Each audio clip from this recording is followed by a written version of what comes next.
It's over, Johnny. It's over! Nothing is over! Nothing! You just don't turn it off! It wasn't my war! You asked me, I didn't ask you! And I did what I had to do to win, but somebody wouldn't let us win!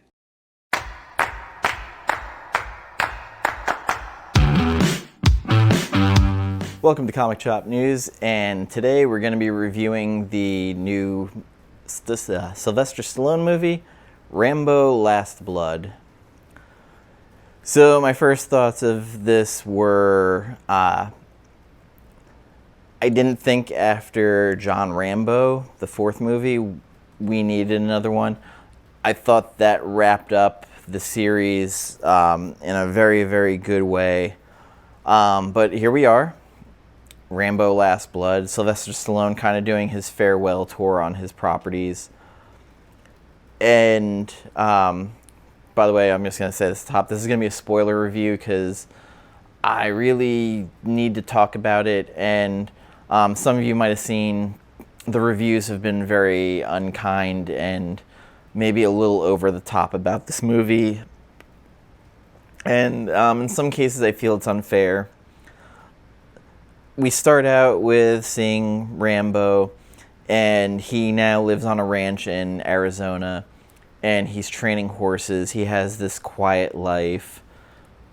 We find that he has been a father figure to this young teenage girl, Gabrielle, and she's just getting ready to graduate high school, and he kind of doesn't want her going to college. He wants her to stay there training horses with him, but he knows she has to go.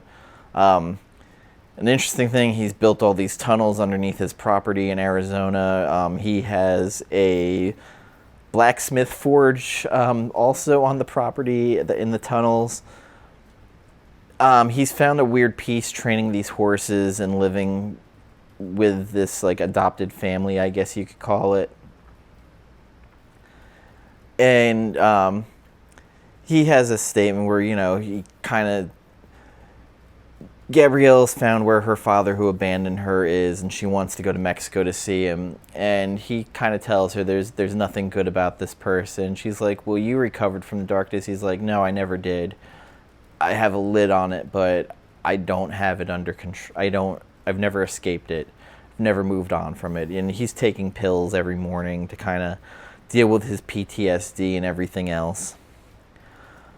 Gabrielle ends up running off to Mexico, where her friend takes her to where her father is. Her father just says, you know, every time I looked at you, all I could think about was your mother and how much I didn't want you. She's crying. Her friend takes her to a club where her friend set her up to be taken. And then this is that weird thing where it kind of becomes a cross of Taken with this brutal Rambo movie mixed in. Rambo finds out she's been taken, drives to Mexico, starts kind of shaking up everything to find out where she is, sees one of the guys at the club who had helped get her taken, and the brutality of this movie sets in really quick, where he cracks the guy's collarbone, he shoves his finger in, he's twisting it around. Pretty gruesome, the gory effects. They took what people liked about the fourth one, because the fourth one was a brutal fucking movie. Like, it just, the blood, the gore, everything. And this ramped it up to 11. And he gets to the compound, gets the shit kicked out of him, and we meet the antagonists. And they're these two brothers, the Martinez brothers. And my God, they're like stereotype, like Mexican crime lords. They both have, you know, the long hair. One has ponytail and they're wearing cowboy hats. The one brother decides to leave Stallone alive and has his brother put his mark on him, and they take special attention of Gabrielle, who is taken, to make sure that they ruin her. And they show them start shooting her up with heroin and other drugs. And Stallone finally wakes up, and a reporter in that area helps him find where one of their whorehouses are, basically. And Stallone gets in, and there is a sequence of events with a claw hammer, with him just wrecking shop with it, and he gets Gabrielle back, and she ends up passing away, and that's where you see the break in him. This is the last good thing in his life. She was basically keeping him going, being this bright light. And the way they choose to shoot it, they do a lot of up-close facial shots, and every time they focus in on Stallone's face, you see this broken man, basically, grizzled, and there's always a hint of darkness, even in the light of him, and, that light goes on again in him, as he talked about in the first one. You don't just turn it off, it just doesn't stop. So he ends up driving back to Mexico. He gets Gabrielle's grandmother. He sends her away. He goes to Mexico and he talks to the reporter again. And he does a speech about how they took away something from me. I want them to feel lost. I want to let them know that death's coming for them. And death won't ever stop. And he brings one of his knives he made and gets into the complex where the top floors where the Martinez brothers are. He kills every one of the guards. There are scenes that would make Michael Myers wince of how brutal he is with the knife, taking out these guys. He finally gets into the room and he hears in the shower running, and then it cuts to the police from Mexico being there.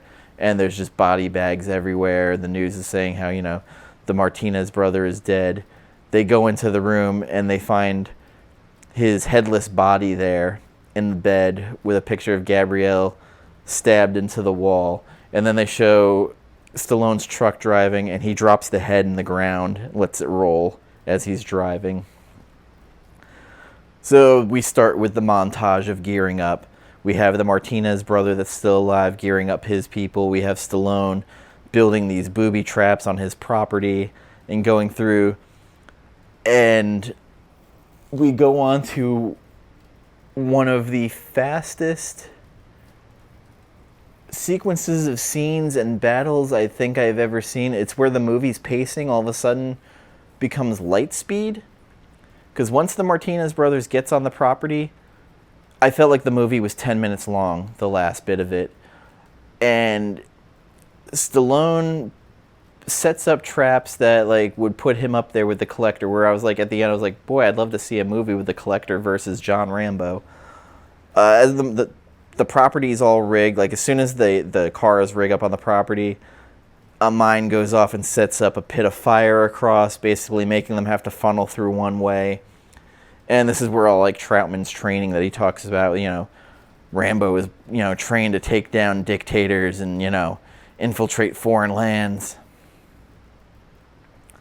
It was just amazing sequences, and when the traps start setting off, he lights guys on fire, takes a pike through a wall and, goes right through a guy's head.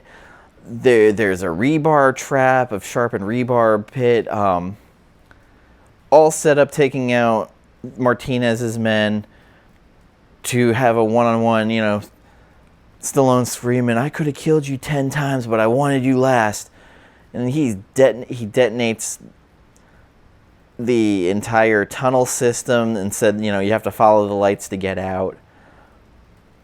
And Stallone at this point, he's been shot in the shoulder, he's been shot in the midsection, he's bleeding out, and Martinez basically goes to right where Stallone wanted him to be, and he's up in the rafters of the barn and shoots the arrow, and shoots him in both shoulders, both legs, and then comes down, and in the theater, I had told my friend, what's he going to do, really rip his heart out?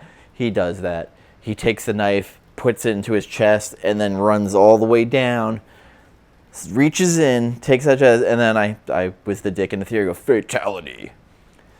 Get over here. there were sequences in the movie that my friend and I both, like, at the same time go, ooh, oh, shit. The movie isn't as bad as they say there, but the first 20 to 25 minutes are painful to get through. Again, the pacing is uneven. The beginning is so slow, and then the end goes so fast.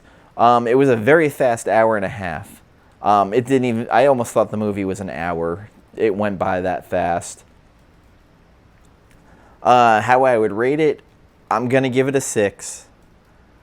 Now, again, as I said earlier, I thought John Rambo was a better end to the series. In this one, the ending of it, and I don't know, you could maybe say that he died, I don't know, but after he got his vengeance, he goes out to the front of his house, he sits in the rocking chair, and he's like, ugh, holding himself, he's bleeding out, and he gets in the rocking chair on his front porch and just starts rocking, and then it pans away. So, did he die? I don't know. Or is this just the end? He got his revenge and just it's panning away. It's interesting, and I'm not sure what to make of it. And as I said, the reviewers, a lot of them are just going crazy on it. And this is one of those movies that it's not for reviewers. It's for action movie fans. I know it's been called racist, xenophobic. I didn't get that vibe. To me, it was just, a vengeance movie. And again, it was like taken with Gran Torino with a little bit of Rambo. Could it have been better? Yes. But the action at the end made up for everything I had problems with because it was so balls to the wall, gory and gruesome. And as a horror hound, it had those things I like. And again, it's not a movie that's going to be for everybody. It's just not. But at the same time, I love that Stallone's still making these movies. And I know he said that he wants to be kind of his studio. He wants to be the Blumhouse of action movies. And I hope he can become that. Movie did need a bit better writing. The creator of Rambo, David Morrell, has come out and condemned the movie, and he's embarrassed to be in any way have any kind of relation to it. It kind of has aggravated him quite a bit. But those are my thoughts on Rambo Last Blood. Thank you for sharing. Not thank you for sharing. Thank you for watching. Like, share, comment, subscribe, and let me know your thoughts on the movie. Of course, everybody's going to see a movie differently, and that's what I love about cinema. We all see it differently. This was a popcorn movie for me. I wasn't getting any kind of mental stimulation out of it. So take care, everybody, and I'll see you next week. Bye.